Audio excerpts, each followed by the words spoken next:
ಗುರಿ ಸೈಫ್ ಅಲಿ ಖಾನ್ ಅಲ್ಲವೇ ಅಲ್ಲ? ಹೌದು, ನಟ ಸೈಫ್ ದಾಳಿ ಪ್ರಕರಣ ಕುರಿತು ಪೊಲೀಸರು ತನಿಖೆ ಆರಂಭ ಮಾಡಿದ್ದಾರೆ. ದಾಳಿಕೋರನ ಗುರಿ ಸೈಫ್ ಆಗಿರಲಿಲ್ಲ ಎನ್ನುವ ವಿಚಾರ ತನಿಖೆ ವೇಳೆ ಬಹಿರಂಗವಾಗಿದೆ. ಅಲ್ಲದೆ ಕರೀನಾ ಕಪೂರ್ ಪೊಲೀಸರಿಗೆ ನೀಡಿರುವ ಹೇಳಿಕೆಯು ಆಘಾತಕಾರಿಯಾಗಿದೆ. ಬಾಲಿವುಡ್ ನಟ ಸೈಫ್ ಅಲಿ ಖಾನ್ ಸಹಾಯಕಿ ಎಲಿಯಾಮಾ ಫಿಲಿಪ್ಸ್ ನೀಡಿದ ಹೇಳಿಕೆ ಪ್ರಕರಣಕ್ಕೆ ಬಿಗ್ ಟ್ವಿಸ್ಟ್ ನೀಡಿದೆ. ಚಾಕು ಇರಿತಕ್ಕೆ ಒಳಗಾಗಿರುವ ಸೈಫ್ ಆಗಂತುಕನ ಟಾರ್ಗೆಟ್ ಅಲ್ಲವೇ ಅಲ್ಲ ಎನ್ನುವ ವಿಚಾರ ರಿವೀಲ್ ಆಗಿದೆ. ಹಾಗಿದ್ರೆ ಹಲ್ಲೆ ಮಾಡಿದ ನಿಗೂಢ ವ್ಯಕ್ತಿಯ ಗುರಿ ಯಾರ ಮೇಲಿತ್ತು?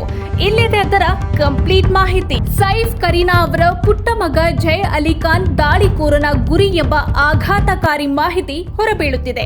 ಎಲಿಯಾಮಾ ಫಿಲಿಪ್ಸ್ ದಾಳಿಕೋರನನ್ನು ಕರೀನಾ ಮೊದಲ ಪುತ್ರ ಜೈ ಅಲಿ ಕೋಣೆಯಲ್ಲಿ ನೋಡಿದ್ದಾಗಿ ತಿಳಿಸಿದ್ದಾರೆ.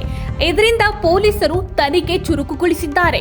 ಬುಧವಾರ ರಾತ್ರಿ 11 ಗಂಟೆಯ ಸುಮಾರಿಗೆ ಜೈನನ್ನು ಮಲಗಿಸಲು ನಾನು ಹೊರಟು ಹೋದೆ.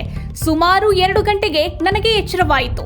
ಆ ವೇಳೆ ಬಾತ್ರೂಮ್ನಲ್ಲಿ ಲೈಟ್ ಆನ್ ಆಗಿತ್ತು, ಆದ್ರೆ ಬಾಗಿಲು ಹಾಕಲಾಗಿತ್ತು. ರಾತ್ರಿ ಮಗುವನ್ನು ನೋಡಲು ಕರೀನಾ ಬಂದಿರಬಹುದು ಎಂದು ನಾನು ಭಾವಿಸಿದ್ದೆ. ಆದ್ರೆ ಅನುಮಾನ ಬಂತು. ಅತ್ತ ಹೋದಾಗ ಬಾತ್ರೂಮ್ನಿಂದ ಹೊರಬಂದ ಜೈ ಮಲಗಿದ್ದ ಹಾಸಿಗೆಯ ಬಳಿ ಆ ಅಪರಿಚಿತ ವ್ಯಕ್ತಿ ಹೋಗುವುದನ್ನು ನಾನು ನೋಡಿದೆ. ತಕ್ಷಣ ಎದ್ದು ಜೈನನ್ನು ಎಬ್ಬಿಸಲು ಪ್ರಯತ್ನಿಸಿದೆ ಕೂಡ. ಆ ಅಪರಿಚಿತ ಮನುಷ್ಯನ ಒಂದು ಕೈಯಲ್ಲಿ ಕೋಲು ಮತ್ತು ಇನ್ನೊಂದು ಕೈಯಲ್ಲಿ ಚಾಕು ಇತ್ತು. ನಾನು ಎದ್ದ ತಕ್ಷಣ ಅವನು ನನ್ನ ಬಳಿಗೆ ಓಡಿ ಬಂದನು. ಮಾತಿನ ಚಕಮಕಿಯಲ್ಲಿ ನನ್ನ ಕೈಗೆ ಚಾಕುವಿನಿಂದ ಇರಿದಿದ್ದಾನೆ. ನಿನಗೆ ಏನು ಬೇಕು ಅಂತ ನಾನು ಕೇಳಿದೆ. ಆತ ನನ್ನಿಂದ 1 ಕೋಟಿ ರೂಪಾಯಿಗೆ ಬೇಡಿಕೆ ಇಟ್ಟ ಎಂದು ಎಲಿಯಾಮಾ ಫಿಲಿಪ್ಸ್ ಹೇಳಿಕೆ ನೀಡಿದ್ದಾರೆ. ಇದಕ್ಕೆ ಪ್ರತಿಕ್ರಿಯಿಸಿದ ಕರೀನಾ, ಇಡೀ ಖಾನ್ ಕುಟುಂಬ ದಾಳಿಕೋರರಿಂದ ರಕ್ಷಿಸಿಕೊಳ್ಳಲು 12ನೇ ಮಹಡಿಗೆ ತಲುಪಿದೆವು. ದಾಳಿಕೋರ 11ನೇ ಮಹಡಿಗೆ ಬಂದು ದಾಳಿ ಮಾಡಿದ್ರು. ಆಭರಣಗಳನ್ನು ಮನೆಯ ಮುಂದೆ ಇಡಲಾಗಿತ್ತು. ಆದ್ರೆ ಆತ ಚಿನ್ನಾಭರಣವನ್ನು ಮುಟ್ಟಲೇ ಇಲ್ಲ ಎಂದು ನಟಿ ಹೇಳಿದ್ದಾರೆ.